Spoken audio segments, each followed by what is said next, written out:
اردو سیکھیں۔ تعارف مولانا محمد حسین آزاد۔ محمد حسین آزاد 1830 عیسوی میں مولوی محمد باقر کے گھر پیدا ہوئے۔ والد صوفی تھے۔ ابتدائی تعلیم گھر میں حاصل کی، بعد میں دہلی کالج میں تعلیم حاصل کی۔ 1857 عیسوی کی جنگ آزادی میں آزاد کے والد مولوی محمد باقر کو غداری کے الزام میں گولی مار دی گئی۔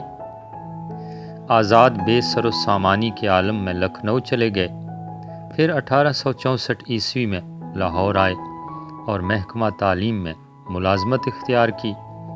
1883 عیسوی میں ایران گئے اور فارسی زبان سیکھی۔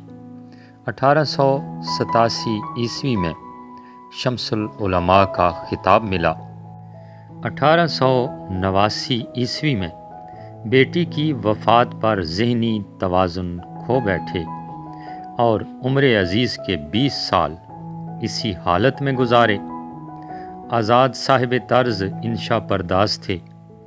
ان کی تحریریں منفرد اور نمایاں پہلوؤں کی حامل ہیں۔ جنوری 1910 عیسوی میں وفات پائی۔ اہم تصانیف: آب حیات، نئی رنگ خیال، دربار اکبری، قصص ہند، سخندان فارس وغیرہ یہ ان کی اہم تصانیف ہیں۔